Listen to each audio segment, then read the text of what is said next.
Hey, welcome to Project Recovery, a podcast about addiction, but more importantly, a podcast about recovery. I'm Casey Scott, and my road to recovery started with Pinnacle Recovery Center. If you know somebody who could use some help, tell them to do what I did and give Pinnacle Recovery a call. Of course, we've got Dr. Matt Woolley here. He's the yin to my raging yang. How are you, buddy? I'm good. How are you doing, Casey? Now, normally we do a check-in with Casey, but when you got Hollywood A-listers in studio, you just you jump past that and you jump right to them. You're like our local A-lister, but when we get the Hollywood A-listers in, that bumps me down to a C. No, B minus. B minus? Yeah. I'll take whatever I can get. But we got Brandon Novack. How are you, buddy? You guys are too kind, too gracious, honestly. You set the bar way too high. Right? Now you expect things out of me. That's not good. That's how we psych him out. Brandon Novack, you might know him from Viva La Bam, the Jackass movies, and more importantly, you're going to know him more for his work in recovery. And you're here doing a big event Saturday night at Pierpont Place. And we're going to kind of talk with you. I'm going to talk a little bit, and we've got Court McGee. But before we get to that, let's find out kind of your story, if you don't mind. How did it all kind of transpire for you? Yeah, a quick preface before I get into that. I want to say how much I really love Utah. I've been here before many times in my past, but completely loaded, and it was all a blur. But I had came Halloween to speak at a CA meeting, and they flew me out, and it was like a costume contest, and just the vibe of the people there and these young people in recovery was very appealing to me, and I'm really big on attraction rather than promotion. Right, because I'm an alcoholic, I'm an addict, and all that simply means is I'm defiant by nature. I hate authority, and I will never, ever, ever conform unless it becomes my idea. Therefore, you tell me what I need to do. I tell you I need to f*** off because I possess this job that consists of knowing everything. Right. But if I can wrap this up into a present with a bow that's in a form of attraction rather than promotion, and you make it look very sexy, appealing, all of a sudden now I want to do it, and guess what? I excel at a rapid pace. Why? Because it's my idea. So I don't know why I went to that whole rabbit hole, but when I was out here for the CA convention, they flew me out to speak. The young people in Utah made recovery look very attractive to me, very appealing. So when Jody asked me if I'd be interested to come out to Utah again, I didn't even hesitate to say absolutely. You're in. Yeah, because I like how you guys do that here. That's some good psychology, though. The attraction is much more sustainable than promotion, right? You know what? It was when people weird. are attracted to something positive. Yeah, I was listening to him speak, and I say that about my addiction. If somebody told me I couldn't do something, I was like, "Watch, I'll show you." Yeah, and I will drink more than anybody, and I would win that. And if somebody says, you can't stay sober, watch, I'll show you I can stay sober, and I'll get it back. But it has to be my idea. It has to be. And I think that's I on this show and this podcast, I always talk about my recovery because it's unique to me. Yeah. And this is what I'm doing, and it seems to be working for me. So before we get to your recovery, how did you go down this dark road? I mean, because a lot of people probably looked at you and said, I mean, this kid's got everything. They're doing TV shows. They're doing movies. He's a talented skater. How did you get bit by this addiction? Yeah, my opinion, and that's just what it is, my opinion, but I believe I was genetically predisposed, right? My father was an addict. His father was an addict. I'm the only son by my father. My brother and sister are by a different man. My mother, my brother, my sister, they could take or leave a drink. They could care less about it. I believe I was genetically predisposed. Now, you pair that with the concept that, I was very talented at a young age. I found a skill that was God-giving to me. That the moment that I got that skateboard at the age of 7, my mother put me to bed that night. She said, "Brandon, what do you want me to do with the skateboard?" I said, "I want it in bed with me." She said, "Why?" I said, "Because if I die, I want it to come with me." It was like I knew the moment that board touched my hand, I was going to be a professional skateboarder. It was like God had handed me the Holy Grail personally. I ate it, I breathed it, I slept it, I dreamt it. At 15, I became a professional skateboarder. I was designing my pro model for Powell Peralta. I was touring the world with Tony Hawk. At the age of 14, I was the first skateboarder ever in the world to be endorsed by Gatorade, and they were flying me to Chicago to the Quaker Oats building where they made Gatorade at the time. They put me on one treadmill, and they put Michael Jordan on a treadmill next to me, and they'd strap all these wires to our hearts and put these tubes like down our noses and in our throats to give us each Gatorade to see the effects it has on different sports players. So from that very young age, skateboarding did for me then what drugs and alcohol did for me later. right? Because you give me that skateboard at the age of 7 and put me in a room with the prettiest models in the world, I'll not only think that they were waiting for me, I'll think that they are dying to marry me. Right? Drugs did that for me later. Yeah. But I had goals, I had dreams, I had aspirations, right? A lot of years I would go in and out of treatment centers, and I was so worried about saving my face, right? Because everything was exterior. I really believed that social acceptability equaled my personal recovery. So as long as the home was big enough, the woman was pretty enough, the car was new enough, the account was high enough, that meant that I had to be doing well. And I would go into these treatment centers and I would save my face because I didn't want to tell you like the things that I had done for heroin, because what if you think I'm gay? Or what if you think I'm a loser or a failure? I would save my face, only to literally lose my ass on the corner of Eastern Avenue and Patterson Park for $40 for another bag. So what happened, the only motivating factor that dictates any form of change in my life is a result of pain. I don't change when things are unmanageable. I change when things are unbearable. So what happened is that the pain got great enough that I became willing to follow whatever suggestions that you people gave me. And then all of a sudden, for the first time in my life, I focused on saving my ass. And when I focused on saving my ass and my face correlated somewhere along the lines. So my story is my story, and I'm glad you asked this because it's not a black and white one size fits all. If that were the case, I would have got it at my first treatment center at the age of 17. I didn't get it to my 13th at 35. So my story is I had goals, I had dreams, I had aspirations. I didn't come from a bad home. My mother's a nuclear physicist on the board of Mercy Hospital. My brother's an attorney in the White House who practices pensions and benefits. My father died as a direct result of the disease of addiction. He never held a job a day in his life. He ran with the Hells Angels. He taught me one thing: if and when I go to prison, how to conduct myself. So I actually excelled at everything that I did because I was never going to become my father. I really disliked that man. So it's not like I suffered from these traumatic experiences that once I picked up that first drink, I said, I have arrived. It's not my story. It's not my case. But the reality is I can't tell you about the first time I picked up that drink and I said, I found my calling. What I can tell you about is the first time that my drinking and my drugging was threatened. I can tell you about that. And that is almost more important than the first drink, because right there, in hindsight, looking back, that defined my future. And what that means is that, like, I'm an addict and I'm going to do whatever it takes to get the next one. I didn't know that when it took place, but it actually happened through Mike Vallely. Oh, yeah? Yeah. He Professional skateboarder? Yeah. You know, he threatened my drinking career, my drugging career. Tell us about it. So I was on one of my first tours, and we were doing a demo. And now this time I had already picked up the drinking and partying, but it just didn't seem to be an issue. It probably wasn't that uncommon. No, you know, I'm a 10, 11, 12-year-old kid touring, doing tours with skaters that are 18, 19, 23, 24, 25. And just for the listeners, I mean, the skaters that you were skating with were the world-famous rock stars of the sport. Steve Caballero, Mike Vallely, Tony Hawk, Mike McGill. Those kind of guys were just, I mean, that must have been unreal for you. Yeah, you know, I had, my dream had became reality, and there was really no accountability, right? It's not like I had a boss that I checked in with every day who witnessed or monitored my work throughout the day in an office cubicle from 9 to 5.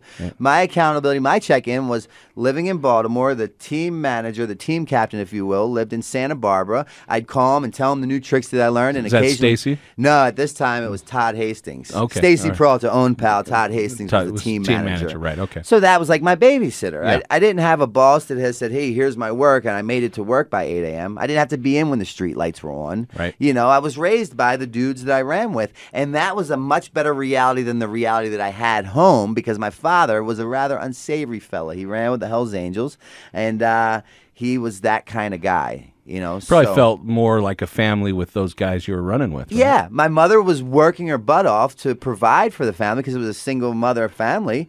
My brother was busy becoming a lawyer. My sister was like going to college and living down the beach.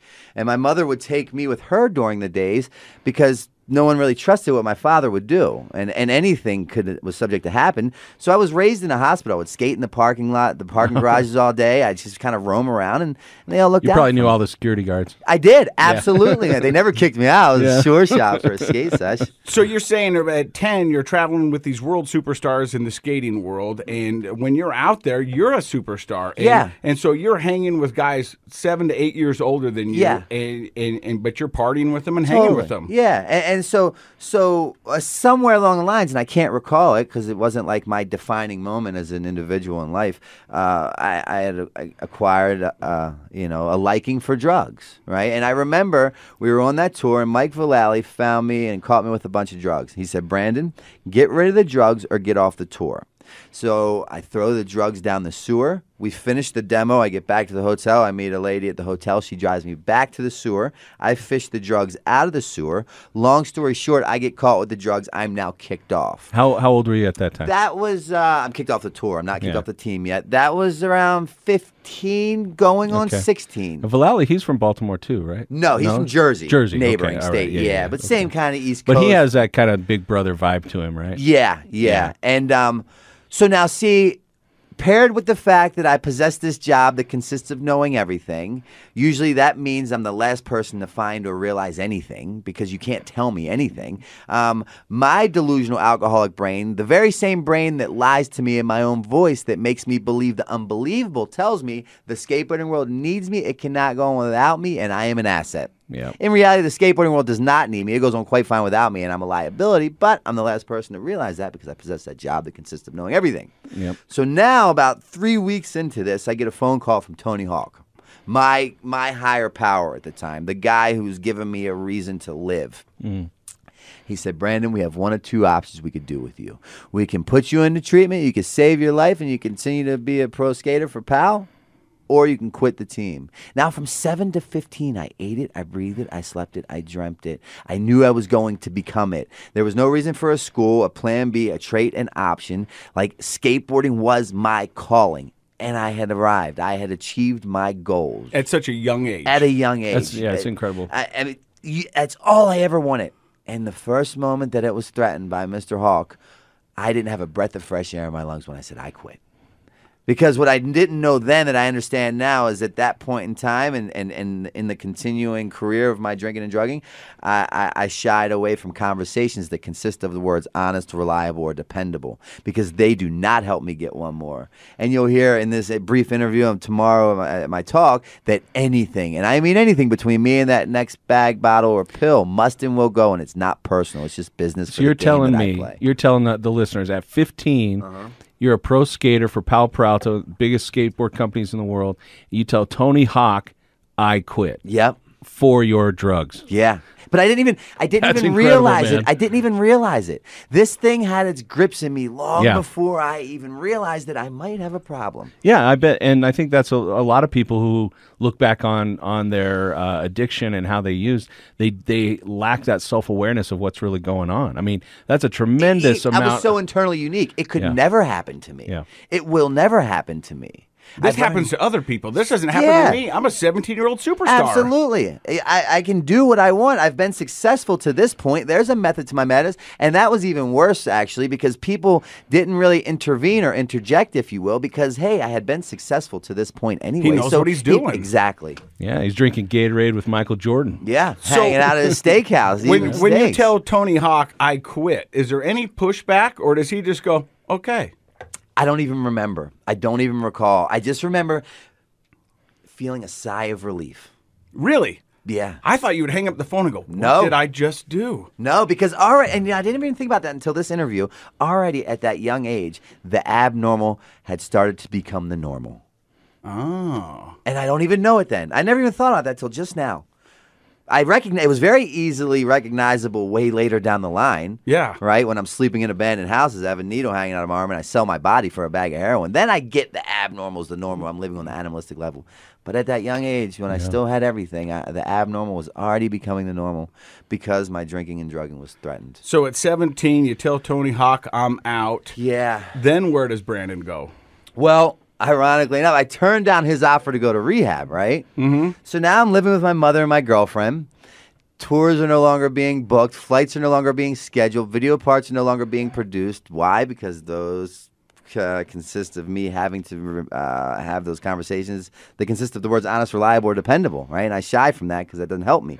So now I'm doing nothing. And one day my mother and my girl come and they said, we have a great idea. I said, what's that? They said, we want you to go to treatment. Now, I had just politely declined this offer from my idol, Mr. Tony Hawk, 3 months ago. But I look at him, and in all seriousness, I say, that is a phenomenal idea. A, I have the time. B, I'm going to report to said treatment center, and I'll report back to my mother and my girlfriend why I'm not those people, nor will I ever be. So you were going just to prove everybody wrong. Yes. Overreaction at best. You simply caught me at a bad time on a bad way and a bad day. Yeah. Yeah. So I go into that facility with a closed mind and a closed heart, proving a point why I'm not buying what you're selling. I'll never drink your Kool-Aid. And so you're kind of going in there and not really paying attention, and you're not there for the right reasons. Oh man, you made great segue into this part right here. I go in there and I'm 17 years old. They put me in my first facility in Baltimore City. It's a Wednesday night. I'm ill as a research monkey. I'm detoxing off heroin. They put me in this big cafeteria, and in this cafeteria, it's completely empty. There's no one in there. They got these big, like, interrogation-style lights shining down in my face and on me. And out of nowhere, this older black gentleman walks up to me. He said, "White boy, what are you doing here?" I said, "Heroin." He said, "How old are you?" I said, 17. He said, "Do yourself a favor and don't turn 18 in a place like this." And as quick as he came, he left. He nor I had no idea the significance of that simple conversation was ever going to have on my life. Going in there for the wrong reasons, focusing on the wrong things, trying to prove a point why I can drink and drug successfully. You know what I could tell you about that gentleman? I could tell you where the 4 teeth were placed in his mouth, because at the time I had all mine.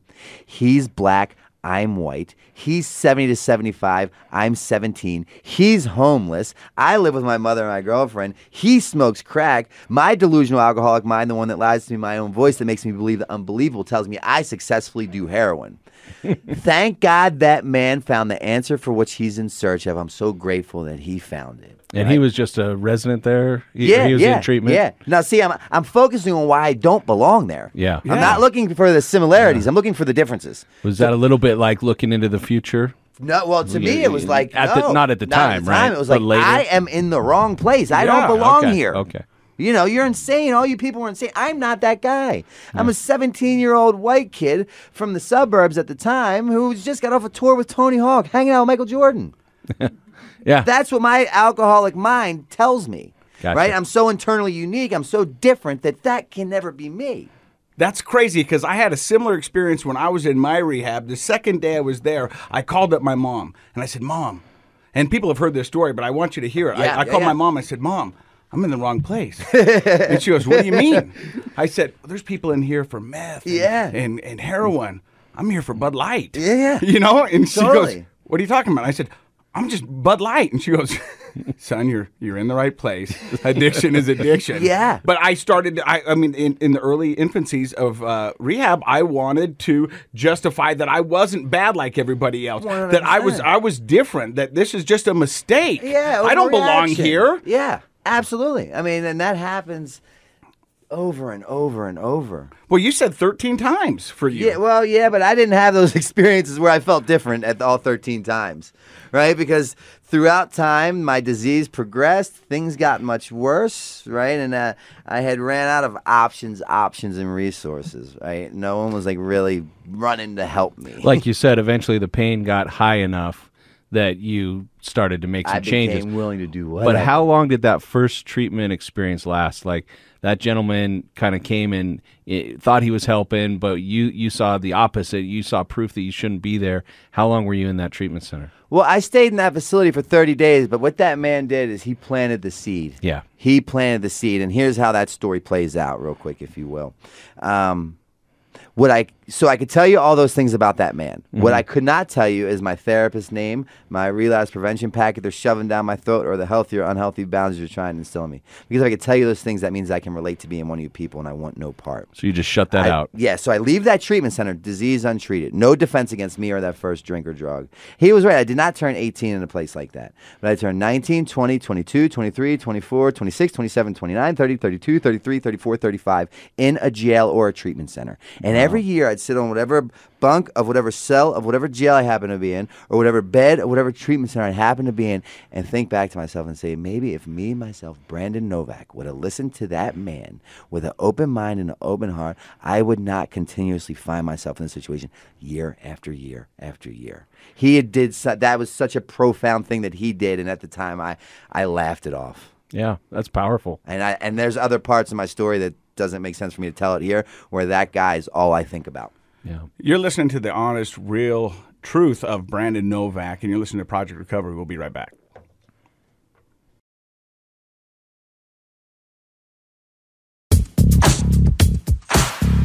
Welcome back to Project Recovery. Brandon Novack talked about his first experience in rehab. And when did you get involved with the Jackass and the Viva La Bam whole ordeal?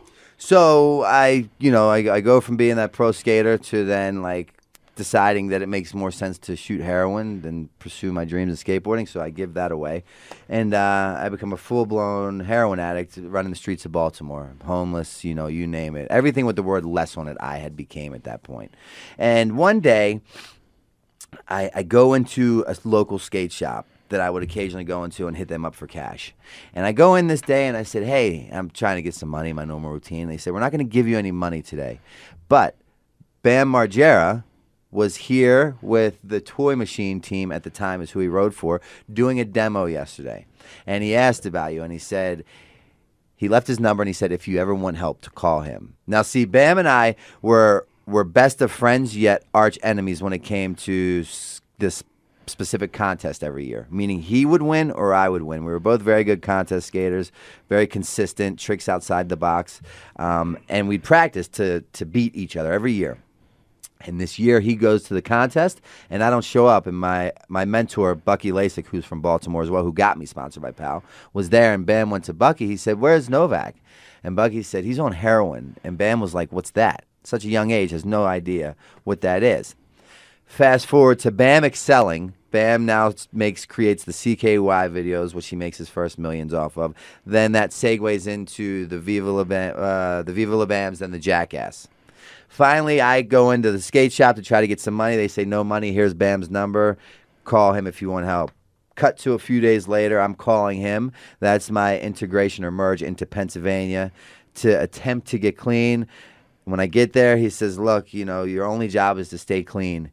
If you could stay clean, meaning to him, because they couldn't grasp the concept of addiction. They have no idea. He was just trying to help his best friend out. And what clean to him was no heroin, no pills, nothing that would make me steal or fall asleep in the middle of a conversation. But drinking was totally fine, and cocaine was fine because it was socially acceptable. So as long as I stayed away from the downers, which would make me steal, do all that stuff, I could be on the TV show, I could have a car, I could use a credit card, and I could actually get paid from the show that I was on. So that was my... And how long did you do that for? I'd say the TV, it's probably about 4 years. 4 years, and in that time living there, so we would be filming all the Viva La Bam episodes, and then we would go out after we were done, after we wrapped for the day, and we'd go to a restaurant bar, and there'd be a table of cast and crew of like 40 or 50 people, one big table, and Bam was always very intrigued and interested in my stories that involved heroin and the positions and places they put me in and the people that it involved. So he would always have me recite these stories. And when I would be telling these stories in these bars with like 40, 50 people, you could hear a pin drop. And Bam said, the rules have changed. I said, what do you mean the rules have changed? He said, what you're going to do is you're going to write a book. Now, I had not graduated high school, was not kindly asked to leave the 10th grade for drugs and alcohol, go figure. I have no GED. I get my GED in prison after my first book is published, but that doesn't contain to this story. But I don't know how to write a book. He said, no, you're going to write a book. I am to see you with a pen and paper in your hand 24/7. That's your new job. Yeah. I don't care if you're writing or not. You have to have a pen and paper in your hand. The only time you don't have to have it in your hand is when you're sleeping. The moment that I don't see you with that pen and paper in hand, you're going back to Baltimore. That's it. Right? And I said, well, how do you write a book? So I go to my co-author, which is a gentleman by the name of Joe Franz. I said, how do you write a book? He's a real smart guy, letters in front and behind his name. He said, a book's generally written in 12 chapters. So I said, okay. So I pen and paper wrote my whole first book. And I started my book out. I like books. I'm a big reader, and it has to come out with a bang. It has to start heavy and grab my attention, else I'm bored. So I started my book. The very first chapter was my last day doing something I swore that I would never do to obtain money to get drugs. And then it starts there. Then I get into rehab. I meet my therapist. My therapist takes me from 16 years old through conversations to the day that I walk out of treatment. And one day I go to him and I said, I think I'm finished. And he gives it, I give it to my co-author. He's like, wow, you actually did it. Bam gets me a literary agent through his publicist. They get a literary agent. They shop it around. The book gets sold. I become a published author who then becomes a New York Times selling author who had written a book on addiction. But what I forget to mention is that I wrote that book while on a large amount of cocaine and wine. So it's like, so you think I wasn't humble enough before to come into a treatment center and say, okay, maybe I don't know what I'm talking, maybe I don't know what I'm doing, but you seem to, so can you help me? Pair that with professional skateboarder at the age of 16, touring the world with Tony Hawk, hanging out with Michael Jordan, have now been in movies that break box office records several times over, paired with the fact that I'm a New York Times selling author who's written a book on addiction. My delusional alcoholic mind said, I just wrote the big book of Alcoholics Anonymous. Meanwhile, I wrote that on high on cocaine and wine. Do you really think I'm going to come into your facility and listen to you tell me I need to work those 12 steps? You've lost your mind. Because you've got the Midas touch. I'm saving people's lives. I'm literally receiving hundreds of thousands of pieces of mail from all over the world in different languages, no exaggeration. And they're saying, Novak, I read your book. I didn't want my story to get as bad as yours. I have 30 days. Novak, I read your book. I understand when my daughter picks the bottle over coming to have dinner with me on the weekends. It's not that I'm a bad mom. It says she suffers with a disease of addiction. I believe I've just solved the world's addiction problem. Paired with the fact that I possess that job that consisted of knowing everything, paired with the fact that I hate authority, I will never conform unless it becomes my idea. Good luck. In some ways, maybe all that success was not a good thing for you? Well, it wasn't at that point in time, but if you want to cut to the present day, right? And that's not to say that there's real... I mean, that was evidence that what you were doing was helping people. Like, it sounds to me like you probably had, I could tell by the look on your face change when you're talking about that. There's some satisfaction there. There's some, I don't know, pride in that you were helping people, but there's that dichotomy of I'm helping people, people are giving me positive feedback, I've done something really good, but then I could tell that you're also thinking, I'm better than everybody. I know more than everybody. Yeah, my disease told me that. I'm not like you guys. This is the final confirmation that I'm not like you guys. Yeah. Like you addicts. Did you feel like a false prophet, I guess? Big time. You know. You'll see, if you see the tomorrow at my talk, I play this 6-minute video before I come out, and part of it is me on a tour bus crying uncontrollably as Bam's holding me. And the reason that took place is because I would get off this tour bus and people would be handing me books of copies of Dream Seller to sign in different countries, and I don't understand why people would put me there when really, if you really knew me,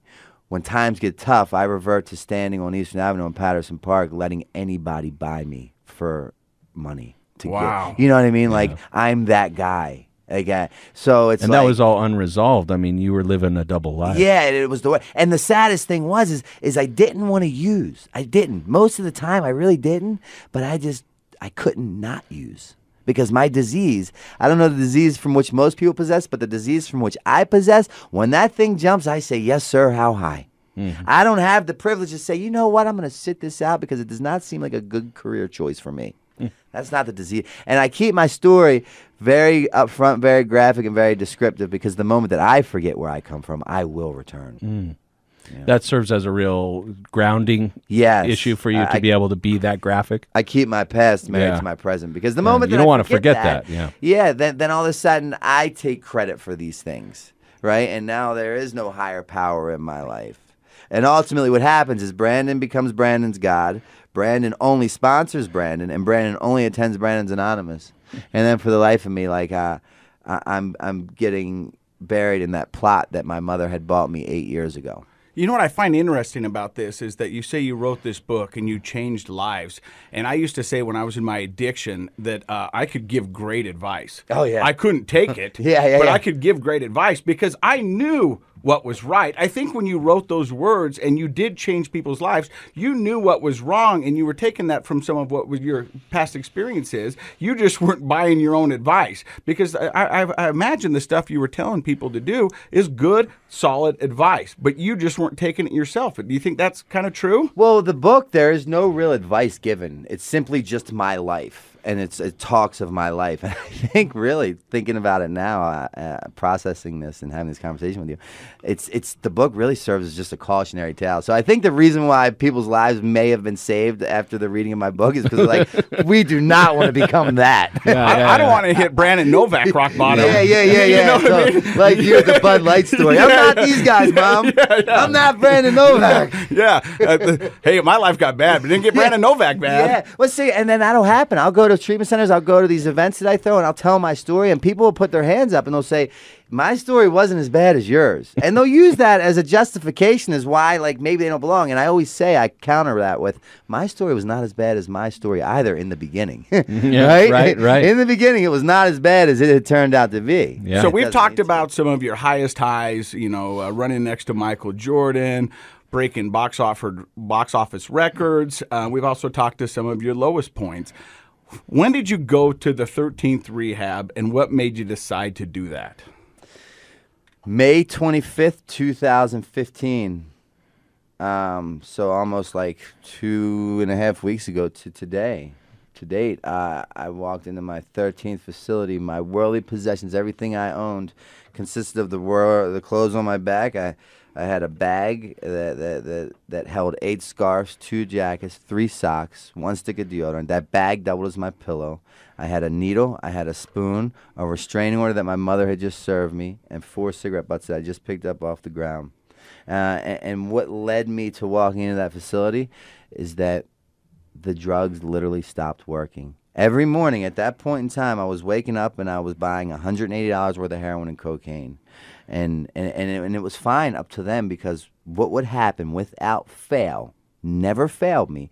Every time I injected a bag of heroin or cocaine, a delusional effect was immediately produced, which would allow myself, Brandon Novak, to escape the reality that I had created for myself. Therefore, A, ignorance was bliss, and B, not only was it tolerable, it was almost desirable. It was almost welcomed, right? Because I'm living in this false reality that I have created, that heroin and cocaine have created for me upon that injection. But what do I do when I'm a 35-year-old homeless heroin addict? I just told you everything I owned. Just woke up from being on life support for 7 days, and I'm putting I literally can't put another drop of water in the rig because the plunger will pop out. That's how much it's loaded. Wow. And that delusional effect is no longer produced, meaning I can no longer escape the reality that I have created for myself. That moment of clarity takes place when I'm high and when I'm sober. What do you do? What do I do? I've came too far to turn back now. I want to kill myself, but I don't want to hurt myself in the process. I'm horrible at suicide because I keep waking up. I'm in a position in life where I'm so low the curve looks like a skyscraper, but yet I remember that, like, you people stay sober because every time I go back to treatment, you're there. Yeah. So all of a sudden, like, maybe I don't know what's going on. And I came to the realization walking into that 13th facility that, you know what I do know? Is that I don't know. I say that often. At 45, I thought I'd have the world's answers. And I realized at 45, I don't have any. The longer I stay sober, the less I know. Right? Really? One thing I want to clarify.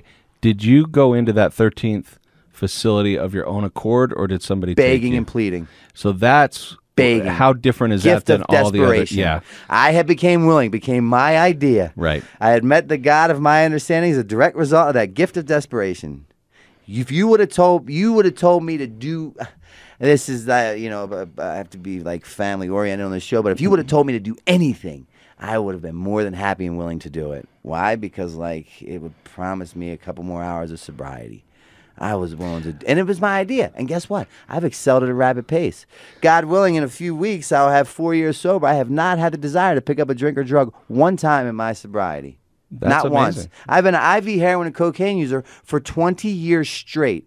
1 year of incarceration was I free from addiction, so that was by force, not by choice. Right. 24 years, smoked, sniffed, drank, and ate. You name it, I did it to try to lift myself of the desire, rid me of the obsession to use. I'd moved to Amsterdam, I'd moved to Finland, I had moved to Paris. I changed women, homes, careers all over the United States. Until I had that spiritual experience from me that came through the 12 steps, that was the only thing that had ever worked for me. and I continued. They told me in the beginning, they said, kids, stick to the basics, so God willing, you don't have to go back to the basics. So I don't get lost in the accessories of shit, man. I keep it real simple. Yeah. I get up in the morning, I ask God, I thank Him, I experience the steps, I have a sponsor, I have sponsees, just...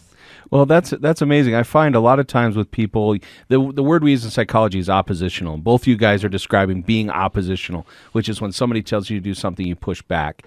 But what I've also found is that when a person can flip that a 180, and when they, like you said, make it their own idea, or when they're dedicated to a cause, then they become some of the most determined, hardworking people that create some amazing things in their lives. And it sounds to me like it wasn't until you had done that flip in your mind, that 180 in your mind, that now you were on the other side. You were begging to get into there, begging to get the treatment and now you've excelled at that. Yeah. And all of a sudden, it became very attractive, very appealing. And I've said that forever about people who skateboard. You watch these kids skateboard, and they'll do a trick 1,000 times. I've watched some of my kids in the driveway do a trick 1,000 times until they get it. Yeah. And that's impressive. That's that determination. Yeah. And when you can focus that on something that changes your life in a positive, healthy way, it's the same principle as skating. It's the same principle as making a movie, doing a shot over and over and over again until you get it right.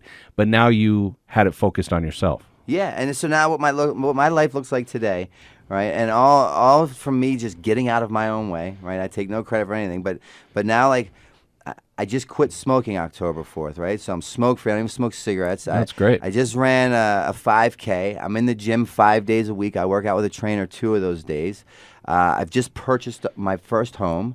I just learned how to write checks 2 years ago. I'm a productive member of society. I'm a productive tax-paying member of So society. you're with the 80-year-olds still writing checks? Is that what you're telling me? Yeah. Do you have a coin purse? Slow down, killer. I just learned this, for Christ's sake. You got a coin purse? Hey, you're listening to Brandon Novack as he tells his story on his road to recovery.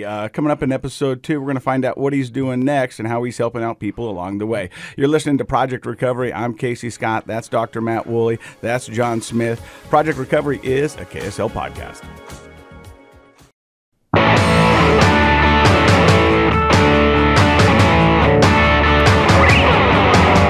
Welcome to Project Recovery, a podcast about addiction, and more importantly, a podcast about recovery. I'm Casey Scott. This is Dr. Matt Woolley. And for the second episode, we've got Brandon Novak in studio, and we've been kind of going through his story. And what I've taken away from this so far is that I think I'm a lot like you in this sense that it's all or nothing. If I'm going to do drugs, if I'm going to do alcohol, I'm going to do it all the way. If I'm going to do sobriety, I'm going to do it all the way. Do you think that's accurate? Absolutely. You know, like I was talking to you before we ended the last clip about, like, I go to the gym 5 days a week. I had to get a trainer, and, like, I'm just full on into this thing. Like, I can't just go today and maybe go next week. Because if you don't go, it's kind of like your addiction. There's something that feels wrong in the body. And they told me I'm very routine oriented. So I do the same things that I did in treatment today. I wake up, the first thing I do is I make my bed, followed directly behind me getting on my knees. Do you know why they tell you to make your bed? Because if that's all you do, you at least did one thing right that day. That makes complete sense. That's to what me. they told me in rehab. They said make your bed every day, because if you don't do anything else, at least you did one thing it's right. Also, it's like it's a simple thing, but it's not, because it's discipline, and that's one of the main things that is required to make huge changes in life. Is, can a person be consistent in their discipline? And so if every morning, Brandon, you're getting up, making your bed and praying, I mean, that you're starting your day off with consistency and discipline, and that's going to carry through the day. I've did it since day one, and now I'm a big believer of, like, why fix it if it's not broke? I used to fix a lot of things that were not broke. And now I can tell you, if you came into my house 3 or 4 days in a row and the bed consistently was not made 3 or 4 days in a row, problems are coming. They are. Okay. It's something very simple, yet so profound. I don't want to know what it is. I don't want to figure out what it is, but it is. It is. It's an indicator. Yes, a sign. It's a sign. Hey, so in the first episode, we talked about you going to your 13th rehab, begging and pleading for them to accept you. Yeah. So tell me a little bit about that experience. So I had been to this, as my disease progressed, so did my treatment center stays, right? Like, in the beginning, my disease was a blast, and I loved it. And I had a lot of great times getting loaded. I just did. And at the end, there wasn't great times anymore, and the fun had long stopped. But my treatment center stays, in the beginning, it was like the aromatherapy classes, the acupuncture, the art therapy, the music, and at the end, it was a public ran facility, a state funded facility that cost me $2 to get into. Oh, wow. And I had nothing. I had no insurance. I had nothing. And in that facility, I had been to that facility my 4 previous attempts out of my 13 overall. And I would sit in the same chair with the same intake coordinator, and she'd say, "Okay, Mr. Novak, your insurance covers 90 days. And I'd say, in theory, 90 days sounds great, but in reality, I'm more of like a 45-day kind of fellow. This woman to do this job to fulfill this state to go to." And she would gently laugh at me each and every time and say, "Sweetheart, you have no idea. Anything and everything that you put in front of your recovery does not or will not matter because you will lose it." And I would say, "I guess you didn't get the email of my resume." And she would laugh. I wrote a book. Yeah. One of the many things that I had done. Yeah. Right? And now something drastically different had taken place. It drastically changed. I'm sitting in the same chair with the same intake coordinator. And finally, for the first time in my life, I had been demoralized in just such a fashion from drugs and alcohol. I've been beaten in that state of reasonableness that I'm sitting in this chair, and she comes to me with the same offer she had given me 4 previous times. And when she gives me that same offer, I cannot even come back with a counter offer, because if I say no, it entails an explanation. All I can simply do is nod my head yes for the first time, and thank God for this. I was beaten speechless by my disease of addiction. I couldn't even talk. And thank God for that. And she said, "Sweetheart, you're in no condition to do your intake. Get up to detox. I'll see you in 4 days." And I get up to detox, and there's this 19-year-old, very happy-go-lucky tech work. And he said, "Mr. Novak, you're back." And I said, "Aren't you a genius? You don't miss a beat, do you, boy?" And he said, "I didn't get into the story. It's not really appropriate for this avenue, but I had got robbed before going into that facility, and when I got robbed, they literally ripped my clothes off, and I didn't have underwear on at the time, so I was completely exposed, and my clothes were tied on by a shoestring. And I get in there, and this 19-year-old tech, "Mr. Novak, get back." And I see, he said, "I'm sorry to inform you, but your clothes are not rehab oriented. You need some underwear, you need some sweatpants, you need some slides." And now I told you all I own is 8 scarves, 2 jackets, 3 socks, and 1 stick of deodorant, a needle, a spoon, and a restraining order, and 4 cigarette butts. And I also remember you guys telling me a grateful addict will never use again, a grateful alcoholic will never drink again. And I was never too grateful because the pain had never became great enough. Now, go figure, the pain has finally done its job. I'm begging for that one more chance. And I tell him, I said, I don't have those clothes, right? My disease does not allow me the ability to own those underwear, or that my life is consumed by the getting and using and finding ways and means to get more. I don't wash underwear and shower. Are you kidding me? The abnormal has become the norm. I'm living on an animalistic level. He said, "Come downstairs to the basement. We're going to go to the donations room. We're going to see if we can find you some used underwear." All right, so let me give you a snapshot of my life. My mother's a nuclear physicist. My brother's an attorney in the White House. My father dies as a direct result of why I hate addiction. First skateboarder endorsed by Gatorade, hanging out with Michael Jordan, touring the world with Tony Hawk, designing my pro model. I have a private tutor that flies with. In these movies that break box office records, New York Times selling author who's written a book on addiction. On the flip side of that coin, I've now just walked into my 13th inpatient facility. I've lost count of outpatients and detoxes. I've been medevaced to 4 different hospitals in 4 different states from 4 different overdoses. My mother now has simply went to God and said, "God, please cure him, please kill him, or please kill me. I can't take it anymore." She has sold 3 homes to financially pay for me to go to 2 different treatment centers. And I stand in the basement of a Catholic Charities rehab, a 35-year-old homeless heroin addict, as this 19-year-old tech thumbs through these boxes looking for a pair of 2nd, 3rd, 5th, 10th hand used underwear, and I'm praying to God that he finds them. How did I get there? I had goals, I had dreams, I had aspirations. I was not going to become this. No way in hell was that no. I couldn't. I still can't wrap my head around it. And 2 very imperative things happened in the basement as he's looking for a pair of used underwear, and I'm praying to God that he finds them. He doesn't find the used underwear, but what he finds is a pair of size 40 women's sweatpants with no drawstring, a woman's tank top, and a pair of size 13 Jesus sandal. I'm not a woman, and I don't wear a size 13, but 2 very imperative things happened in the basement of that church. I came to the realization that what I do know is that I don't know. And my very best thinking leads me to this place time after time.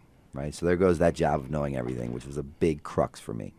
And the second thing, right, I tried everything to remove the obsession, lift me of the desire of drinking or drugging. Didn't want to do it most of the times, but had no say-so, and if I did or didn't, it calls, I answer. The pain had become great enough. I had met the God of my understanding in the basement as he thumbed through those boxes, a direct reform of that gift of desperation.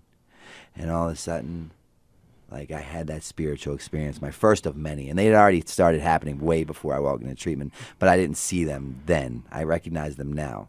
And then I take the women's clothing that he gets me, I go upstairs and I get a shower, I get that Baltimore City smell off me, and I had never been so excited to put women's clothing on in my life. And I successfully completed that 90-day treatment center stay. So you stayed for 90 days. 90 days. They couldn't even keep me another day, literally 90 days to the day. In that 90-day treatment center stay, go figure, the only thing I had never tried were those steps. That was the only thing I never tried. And I can't even think of something now to myself, coming up on 4 years sober with some knowledge in my head, to say, how could I have a glass of wine and it turn out different? I'm telling you, I had tried everything. And I'm a pretty intelligent individual. That was the only thing I hadn't tried. The willingness had appeared. The pain had become great enough. I get a sponsor. By the time I left on literally 90 days, they didn't cut me at 87. They cut me at 90 days. At the dinner time on my 90th day, they could not have kept me another day. I had got a sponsor, and I had experienced 8 steps. I was on my 8th step. I was making my list. And what I learned in that treatment center is that a lot of things. But the things that I always keep near and dear to my heart is that my mentality creates the reality for which I live in. Right. And if I change my perception, I can change my world. And that my defects, the biggest defects in my life, have now become my biggest assets with that shift of perception, attraction rather than promotion. Because right now we're not in an epidemic, we're in a pandemic of the opioid addiction. 192 people, I believe, today in the nation will die solely as a direct result of an opioid overdose. We're not even talking about just addiction as a whole. It's worse than the Vietnam War. It's worse than the peak of the AIDS outbreak. But now what happens is people are hearing my stories through avenues of these podcasts, reading my books, seeing the talks, and they're saying, if that guy can do it, then maybe I can do it. Can you help me? So here's what I'm listening to, because in the earlier podcast, we talked about my rock bottom wasn't as bad as Brandon Novack's rock bottom. I didn't get as bad as Brandon Novack.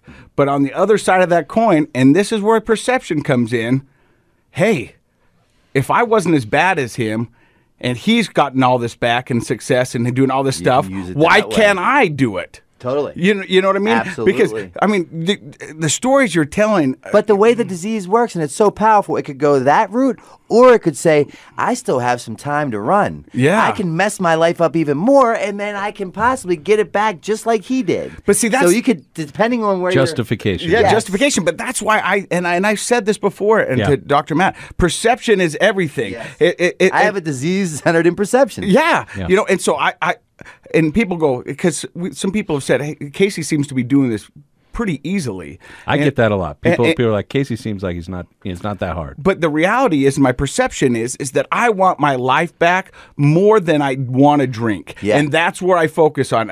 Drinking, and like I've got 260 days. It's amazing. That's a miracle. Congratulations. And I love it. And I haven't had a craving. I haven't I've thought in my head, but I've never been even tempted to reach for a beer or a shot or anything like that. It's because I want my life back more than I want that. And it took a horrific accident for me to realize that. That's it. Those are the lost dreams become awoken. Yeah. We're returned back to the person we were designed to be.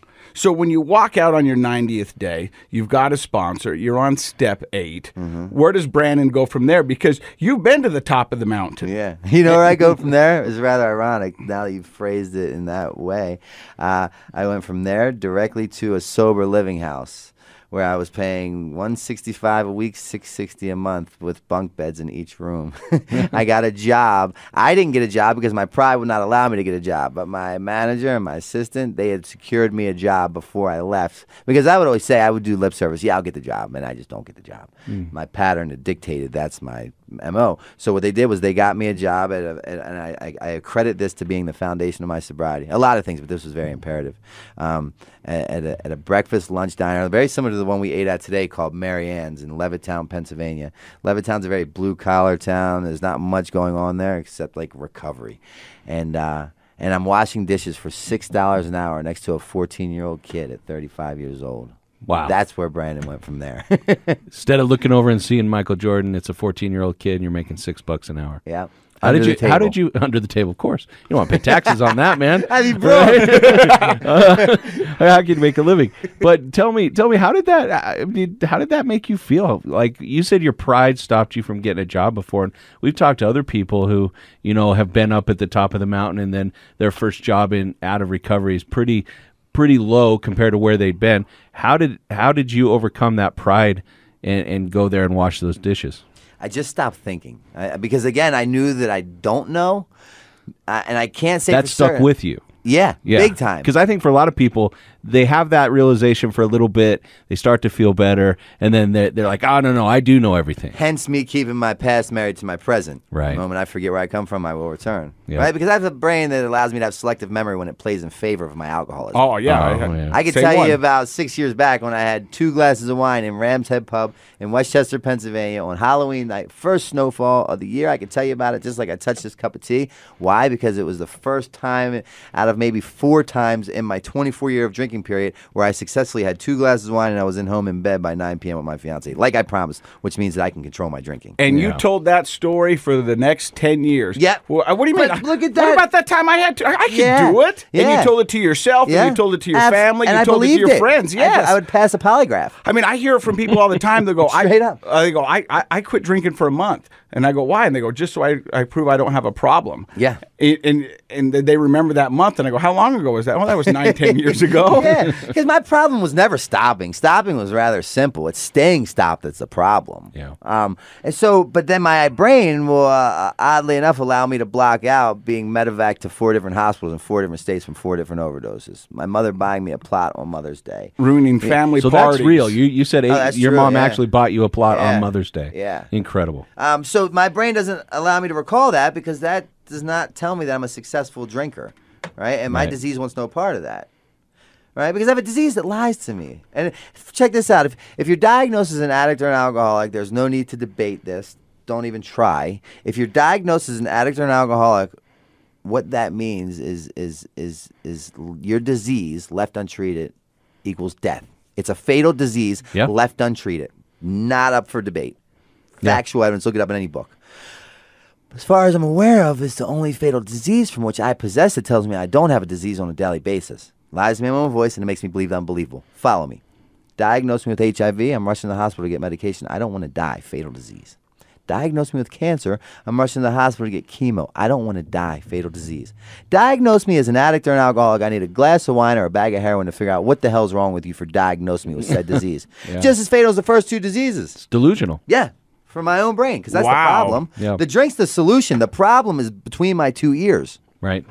Well, that goes back to what you're saying about perception determines reality, right? Yep. And we say that all the time in cognitive psychology. We kind of follow this pattern of thoughts lead to feelings, lead to behaviors. How you think about things influences your emotions, and your emotions influence what you actually end up doing. And if you start that off with a delusional thought or a lie, then you can see where that leads to feelings that don't support reality and behaviors that are unproductive. And justifications all along the way. All along the way. And it becomes a cycle, becomes a Yeah. circular cycle. But if you can break that and you change that perception, that thought becomes accurate. I don't know anything. I don't know enough. Only way I was able to break that was through my spiritual experience. Now, it's not a black and white, one size fits all, Yeah. different people, different things. That was what worked for me. Hey, you keep saying spiritual. I mean, can you be brief, but tell us, what do you mean by that? Like, was it just that insight? Like, when we were talking earlier, you had mentioned kind of this feeling that there is a higher power guiding you. Tell us a little bit about that. It's just that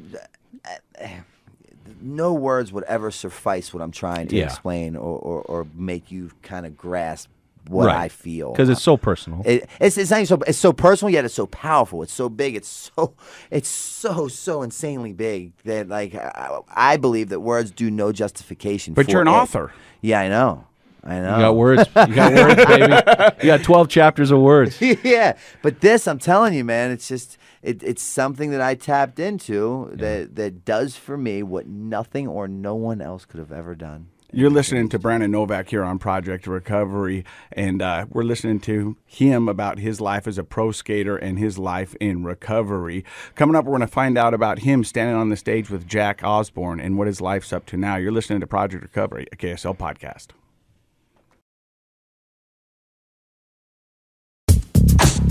Back here on Project Recovery, got Brandon Novak, professional skater, and I looked at your Instagram, and you said it's kind of a surreal moment because we've listened to your story and just little bits and pieces of it, but you just recently found yourself standing on stage where they give Oscars, and you're with Jack Osborne, and was it Dr. Oz? Dr. Drew. Dr. Drew. Yeah. Tell us about that. Well, it's just ironic how the world that I live in and the power of the universe can ultimately, come full circle. And I'm going to give you another instance before I get into that. Drugs and alcohol were my answer to everything forever. Then they became my problem to everything forever. And now, ironically enough, my answer, which became my problem, is now my answer to everything again, and I don't even partake in it. Right? Like I write books that are surrounded around it. I work in the field that's created around addiction. I speak all over the nation and the world, all about drug addiction and alcoholism. My defect has become my asset, so much so that like I work in the field and check this for size. I had given everything to my addiction, and for the first time, drugs and alcohol have actually bought me a home. How about that for That size? is crazy. It provides a living for me now. And you had mentioned earlier that that's part of that spirituality. That you for me, embrace. how I came across my spiritual experience, then it worked for me. As I always say, that the God of my understanding, and the word God can be very discouraging and very overwhelming. So I just know it's I don't know if it's a man in a robe. I don't know if it's the forest, the moon, something just bigger than me. But my higher power brought me to AA, and AA via the 12 steps has brought me back to my higher power. That's where my spiritual experience happened, that I just could not put into words. It's a beautiful irony that it takes you all the way back. It full circle again. Becomes a strength. Yeah, the defects become the assets with that shift of perception. Yes. So much so that like I'm contacted by the DEA, for Christ's sakes. Not like... So when caller ID comes and it says DEA... Literally, I'm getting emails from the government DEA. I was talking to a woman, and I'm getting a bit off track, who her coworker was there and said, she walked away, and he said to me, she is working on the biggest case in U.S. history right now at this very minute. Wrap your head around that. Wow. That's amazing. What that is, God only knows. Yeah. But the biggest case in U.S. history, right now it's being worked on, pursued, whatever that is. Now, and this is just strictly drug related. Bigger than Al Capone. I don't believe the DEA is in the business of lying.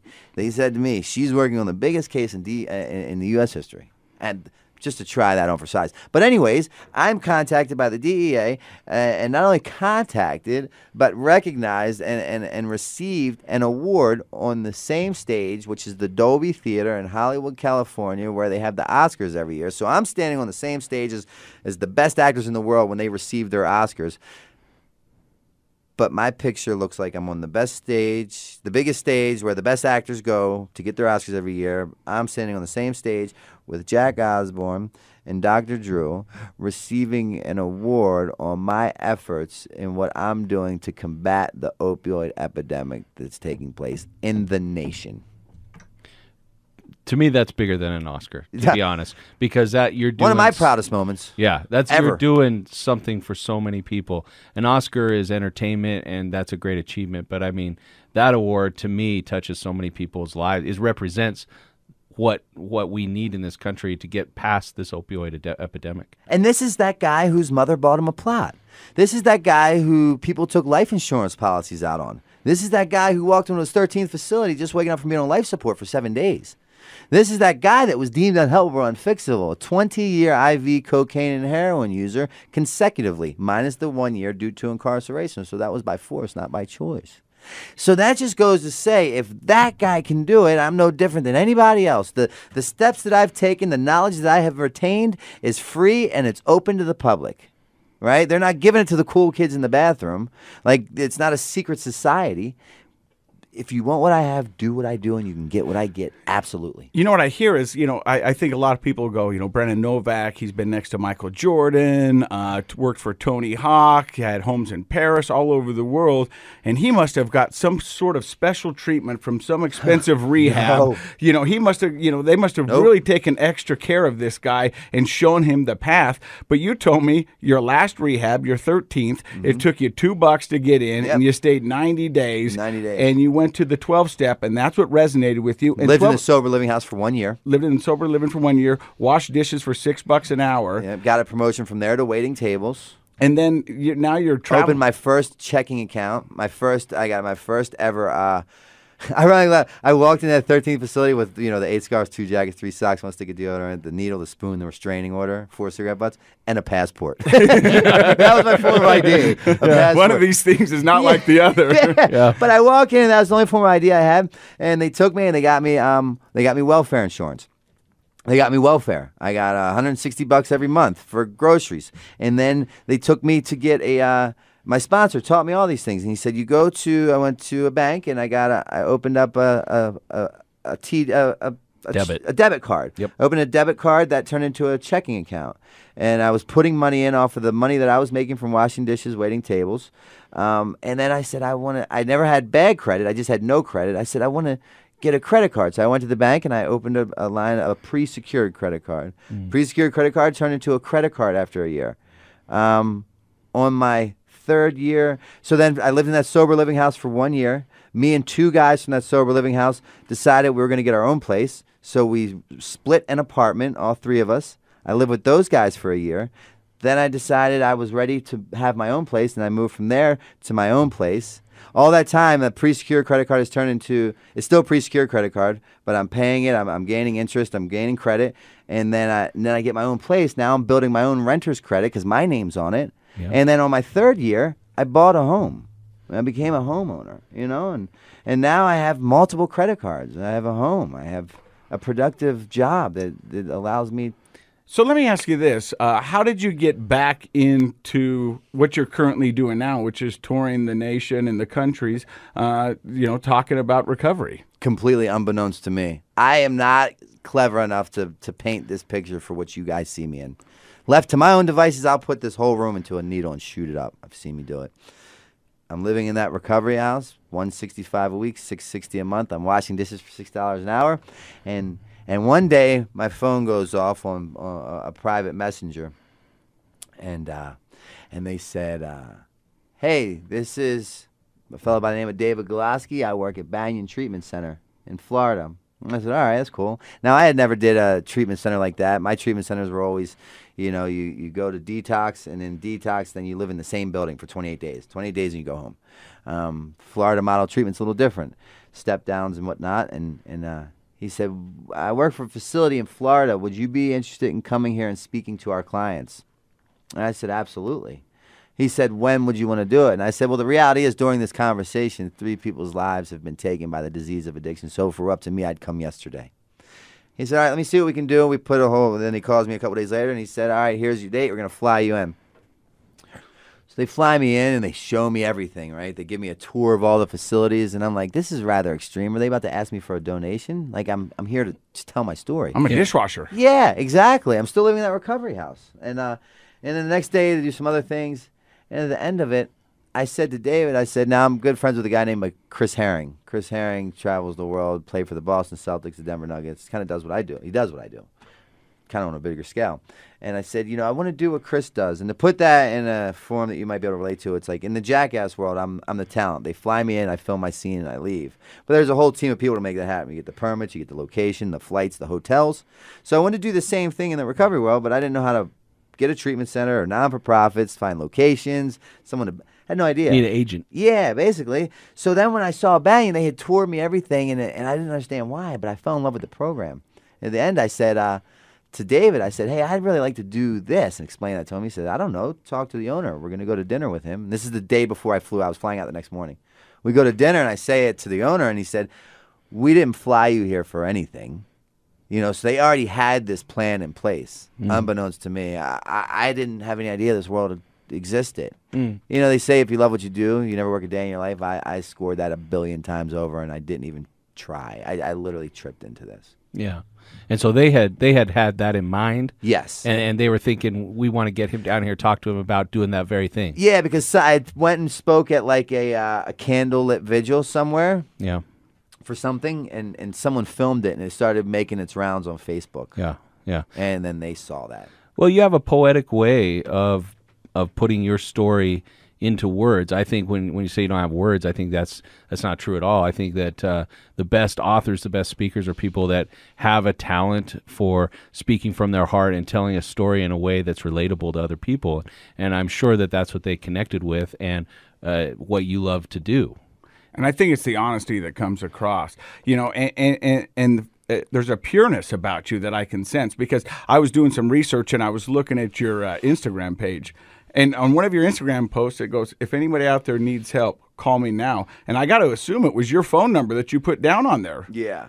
And you know, I mean, that's amazing, you know, to go, hey, look, just call me and I'm here. Because, like, if someone didn't answer that phone when I called for the 13th time, I can promise you I would not be here. So how dare I, like, be granted this gift that I credit to my higher power and then say, all right, thanks, but I got it from here. I'm cool. Because giving back is so much of the recovery world. Yeah. Is sharing your experience and helping others out. That's it. A helps, B helps A the most. You know, people say, why are you doing this? And I go, I sometimes I feel bad. I want to go, you guys don't know how much allowing me to do this podcast helps me. Yeah, yeah. You know, the fact that it's helping you is great, but it's really helping me to get out there and talk about the story and keep it, you know, perspective and keep everybody on the same page. 100%. And I love it. And so let me ask you this. If people wanted to find out more about Brandon and read your books and that, can they find it somewhere? Yeah, it's all about, but the best way to see it is just go to my website, brandonnovack.com, all one word, brandonnovack.com. And that encapsulates everything that I have going on. It takes you down the rabbit hole of all my stuff. And there's a Banyan Treatment Center here in Utah. Yeah, no. Jody, do you want to chime in on what you do here in Utah? I'm with Jody here. And Jody's kind of the one that got this going, and she's going to be with us at the event on Saturday. So why bring Brandon here? So I got to go meet Brandon. I work for Banyan Treatment Center, and we are not located in Utah. We are actually in Florida, Philadelphia, Chicago, and Massachusetts. So I'm a West Coast rep. I went up and got to meet Brandon in January and fell in love with his story and his passion, because you can't meet Brandon and not feel that instantly when you're with him. And I said, you know, I really want to get you back to Utah. More of a fellowshipping thing was how this started. And, you know, I get that we get to focus on overdoses and suicide, but fear never once got me sober. I celebrate 17 years of sobriety on the 27th of this month. Congratulations. Yeah, Thank that's you. impressive. And I was told 17 years ago that I was never going to get sober. I'm a meth addict, I'm an ex-con, and I had no hope, and I'd lost everything. And what I've gained in recovery is everything and so much more. And so I got a group of people together. Brandon jumped on the opportunity. I asked Court McGee, hey, Court, will you support this? He goes, no, I don't want to support it. I want to be a part of it. Nice. That is so awesome. And I went, and then Casey, what can I do? I want to be a part of this. And so next thing I know, the miracle of recovery is happening without any effort from me. And it's all coming into place. And we get to do this amazing event tomorrow that's free to the community that shows that we don't have to do this alone. Awesome. That hand in hand, this is how we get sober. Well, thank you very much, Jody, and thank you, Brandon. Real quick, any last words from you, Dr. Matt? The thing that keeps coming to my mind, and listen to everything that we've talked about today and the good energy that's been here in the room, is that, you know, we were kind of joking around about, you know, at least my low wasn't as low as Brandon Novack's. I hope that people will start thinking, I hope my high can be as positive, my recovery can be as positive as Brandon Novack's. I think that's kind of the whole story here, is we want to focus on that. Like Brandon was saying, recovery, it can be for everybody. You don't have to have anything other than that shift that's changing your perception. And I think that's the powerful message that I'm walking away with today. Yeah, I agree. I mean, I could tell you this wholeheartedly, from everything in my heart. The sobriety has given me everything that drugs and alcohol ever promised me. I've never been so happy in my life, and I feel like today's day and age, like being sober is what all the cool kids are doing. Like I go out to a lot of events, music, and I never rarely get offered a drink, but sometimes on the rare occasion that I do, and I turn it down, they find that very admirable. And they're like, wow. Now they're intrigued, as opposed to shunning me and saying, that's weird. Yeah, I'd like to go back to all the concerts I went to and remember them. Yeah, right? You know? Yeah. I mean, I'm going to, my 4-year anniversary is May 25th. I've decided I'm going to go to Amsterdam for my 4-year sober date to a meeting and pick up my coin. Not the place that most people would spend 4 years sober, but I can do that. I can go anywhere I want with anybody I want anytime I like. I no longer live in that self-induced prison that consists of a 4-block radius that costs me $10 to get out of one bag at a time. And I love that, because I tell people all the time, I got sober to live, not hide. Absolutely. Absolutely, man. Well, thank you for being honest, and thank you for stopping by and hanging out with us here on Project Recovery. And thank you, John Smith, for running the board, and Dr. Matt Woolley. I'm Casey Scott. And remember, if you need some help, do what I did. Give Pinnacle Recovery a call. This is Project Recovery, a KSL podcast.